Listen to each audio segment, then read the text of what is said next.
गुरु सत्ताय नमः। गायत्री महाविज्ञान तृतीय भाग। लेखक परम पूज्य गुरुदेव वेद मूर्ति तपोनिष्ठ पंडित श्री राम शर्मा आचार्य। आइए पढ़ते हैं, सुनते हैं और समझने का प्रयास करते हैं। गायत्री मंत्र के साथ स्वाध्याय शुरू करते हैं।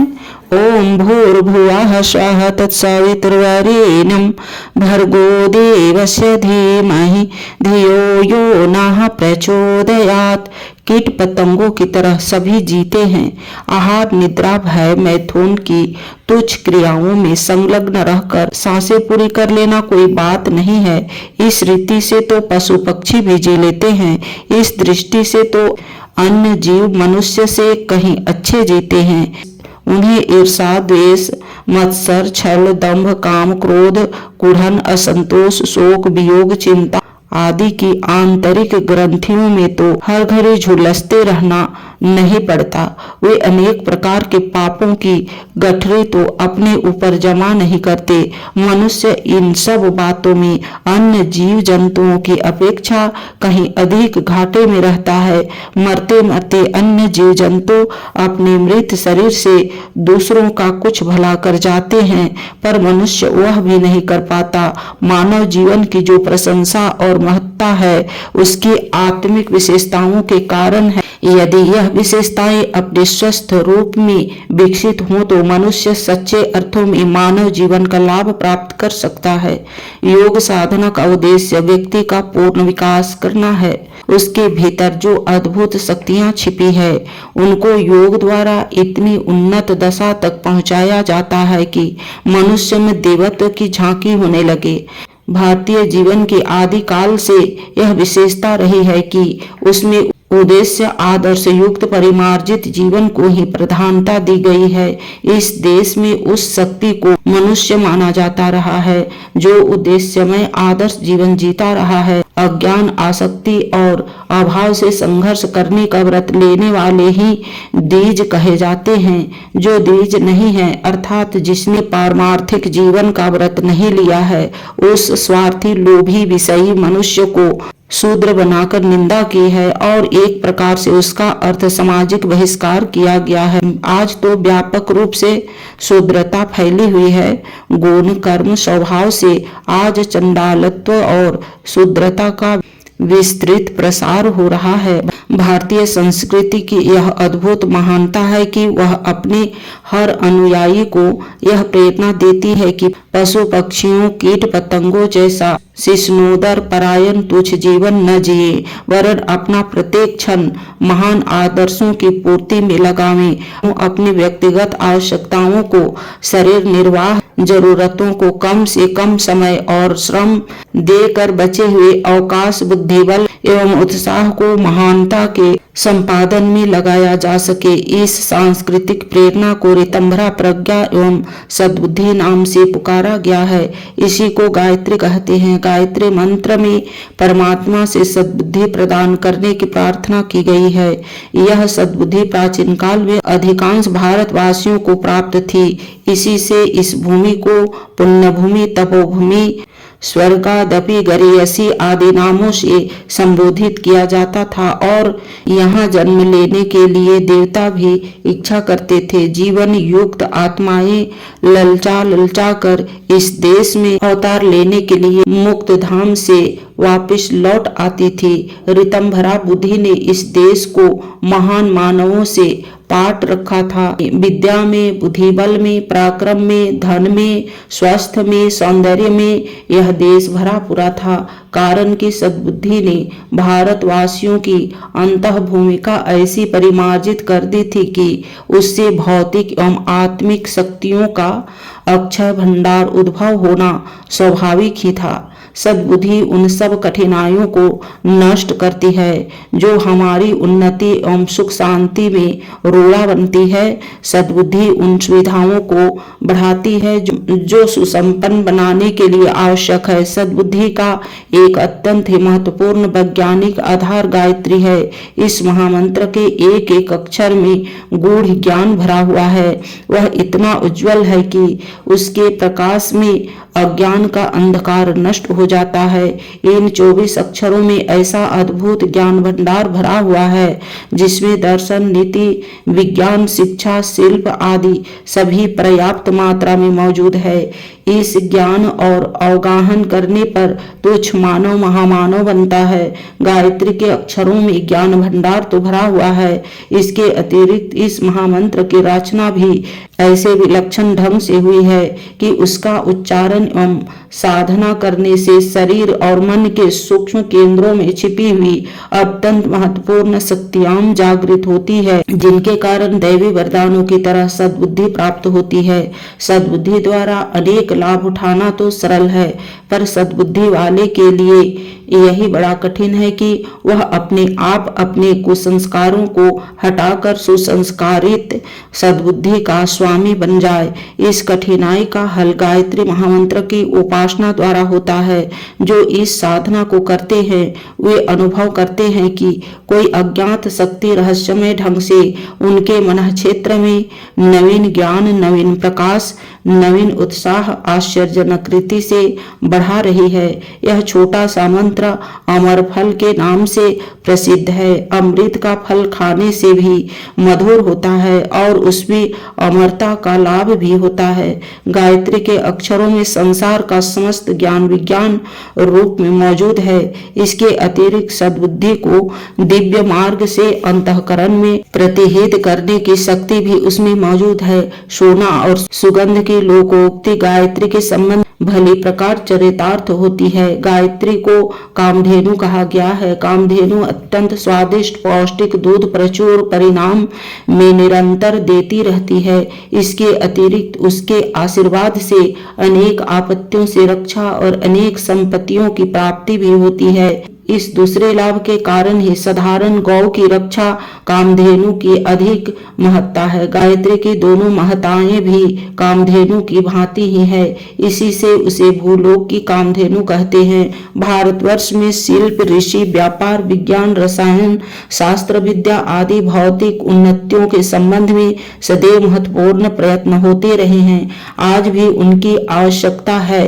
पूंजी, कुशलता, श्रम एवं सहयोग के आधार पर उनको बढ़ाया जाना चाहिए और यथासंभव उन्हें बढ़ाया जा रहा है, क्योंकि जीवन को सुविधापूर्वक जीने के लिए भौतिक साधन सामग्रियों की अनिवार्य आवश्यकता है। भूखा आदमी न ईमानदार रह सकता है और न स्वस्थ चित्त, इसलिए जीवन यात्रा की सुविधाएं बढ़ाने के लिए भौतिक संपत्तियों का उपार्जन आवश्यक है।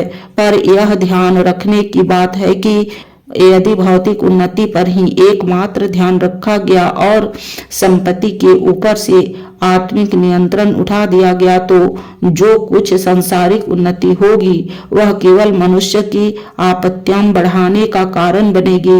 इन दिनों विज्ञान का बड़ा जोर है। सुविधाओं के साधन नीति नए निकलते जा रहे हैं। फलस्वरूप मनुष्य विलासी, आलसी, दुर्बल, रोगी, कायर और अल्पजीवी होता चला जा रहा है। जिन देशों ने अपनी शक्ति बढ़ाई है वे छोटे देशों को गुलाम बनाने एवं उनका शोषण करने में लगे हुए हैं। वैज्ञानिक अन्वेषणों का परिणाम यह है कि एटम बम, हाइड्रोजन बम संसार में प्रलय उपस्थित करने के लिए तैयार है। साधारण लोगों पर दृष्टि डालिए तो उनका भी यही हाल है।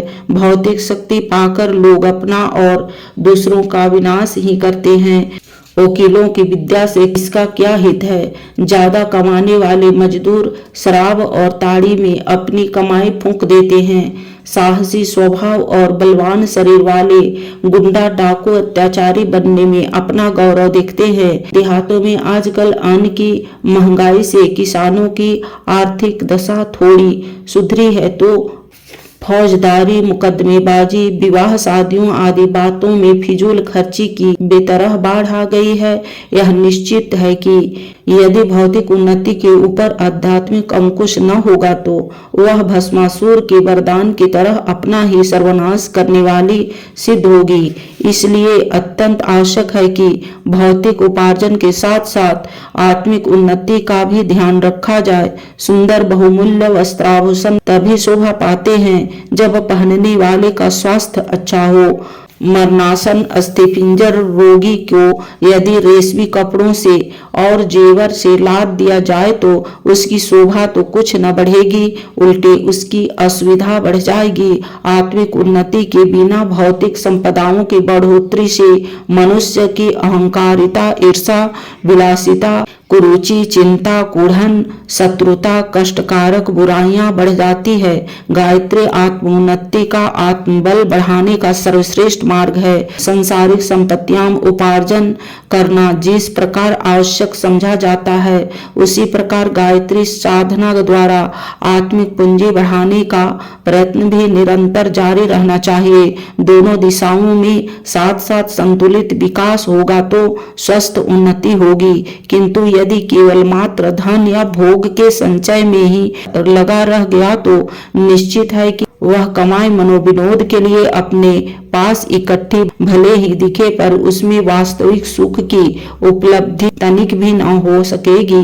जो संसारिक वस्तुओं का समुचित लाभ उठाना चाहता हो, उसे चाहिए कि आत्मोन्नति के लिए उतना ही प्रयत्न करे। आंखों के बिना सुंदर दृश्य देखने का लाभ नहीं मिल सकता, कान बहरे हों तो मधुर संगीत का रसास्वादन संभव नहीं, आत्मिक शक्ति न हो तो सांसारिक वस्तुओं से कोई वास्तविक लाभ नहीं उठाया जा सकता है। सुंदर दृश्य और तीव्र नेत्र ज्योति के संयोग से ही चित्त प्रसन्न होता है। भौतिक और आत्मिक उन्नति का समन्वय ही जीवन में सुस्थिर शांति की स्थापना कर सकता है। हम धन कमाएं, विद्या पढ़ें और उन्नति करें, पर यह न भूलें कि इसका वास्तविक लाभ तभी मिल सकेगा जब आत्मोन्नति के लिए भी समुचित साधना की जा रही हो। पहला स्वास्थ्य, दूसरा धन, तीसरा विद्या, चौथा चतुरता, पांचवा सहयोग। यह 5 संपत्तियां इस संसार में होती है। इन्हीं 5 के अंतर्गत समस्त प्रकार के वैभव आ जाते हैं।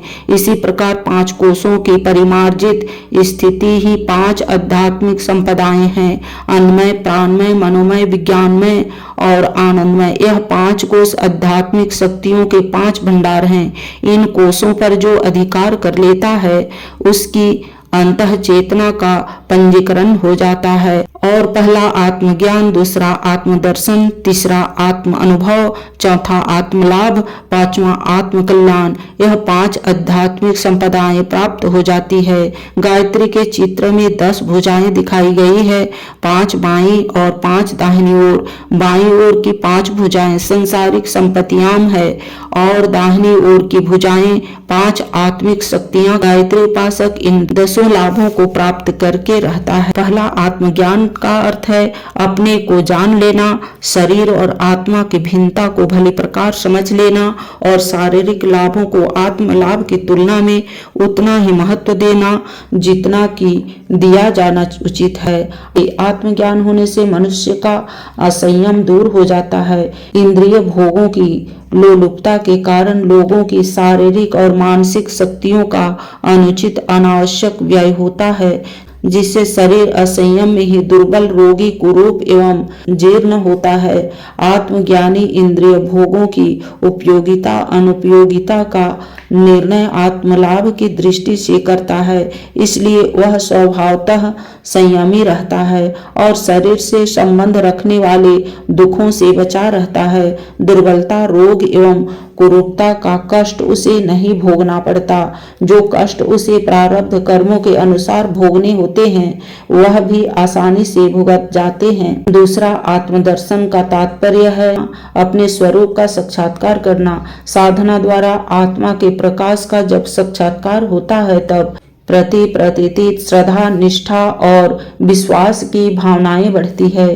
कभी भौतिकवादी, कभी आत्मवादी होने की डमाडोल मनोदशा स्थिर हो जाती है और ऐसे गुण, कर्म, स्वभाव प्रकट होने लगते हैं जो एक आत्मदृष्टि वाले व्यक्ति के लिए उचित है। उस आत्मदर्शन की द्वितीय भूमिका में पहुंचने पर दूसरों को जानने, समझने और उन्हें प्रभावित करने की सिद्धि मिल जाती है। जिसे आत्मदर्शन हुआ है, उसकी आत्मिक सूक्ष्मता अधिक व्यापक हो जाती है। वह संसार के सब शरीरों में अपने को समाया हुआ हुआ देखता है। जैसे अपने मनोभाव, आचरण, गुण, स्वभाव, विचार और उद्देश्य अपने को मालूम होते हैं, वैसे ही दूसरों के भीतर की सब बातें भी अपने को मालूम हो जाती है।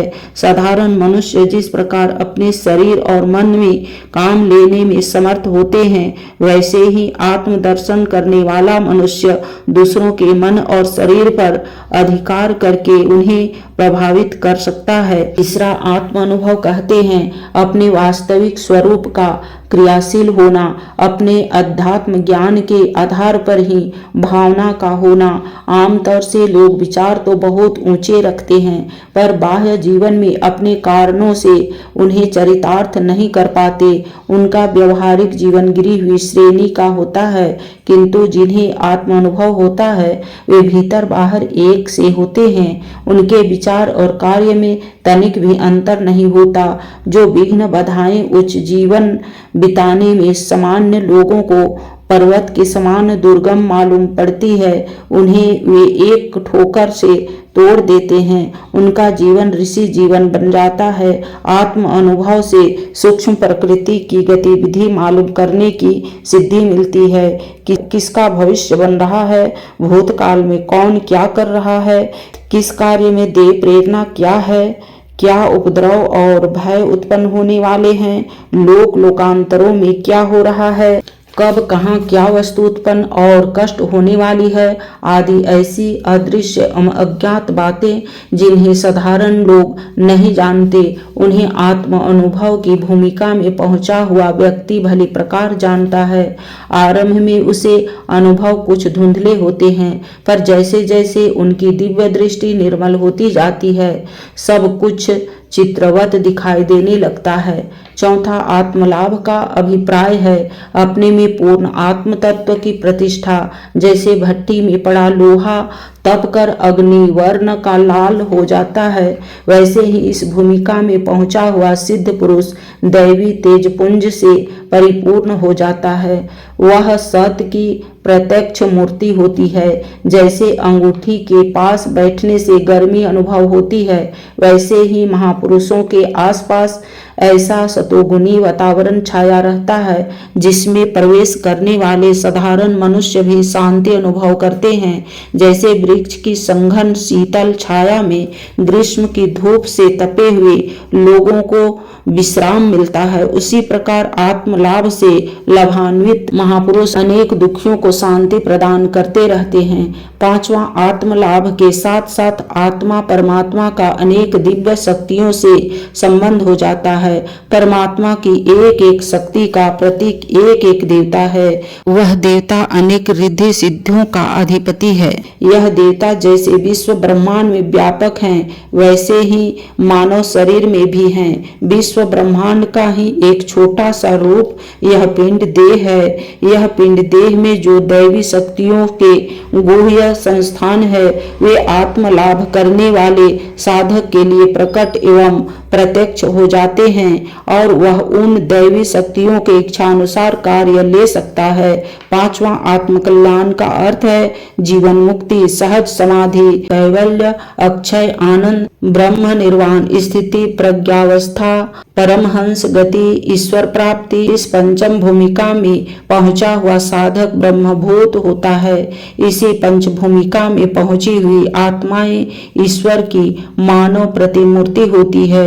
उन्हें देवदूत, अवतार, पैगंबर, युग निर्माता, प्रकाश स्तंभ आदि नामों से पुकारते हैं। उन्हें क्या सिद्धि मिलती है? इसके उत्तर में यही कहा जा सकता है कि कोई चीज ऐसी नहीं जो उन्हें अप्राप्य हो। आनंद के स्वामी होते हैं। ब्रह्मानंद, परमानंद एवं आत्मानंद से बड़ा और कोई सुख इस त्रिगुणात्मक प्रकृति में संभव नहीं। यही सर्वोच्च लाभ आत्म कल्याण की भूमिका में पहुंचे हुए को प्राप्त हो जाता है। आज की वीडियो में इतना ही। लाइक, सब्सक्राइब और शेयर करें। धन्यवाद। ओम शांति।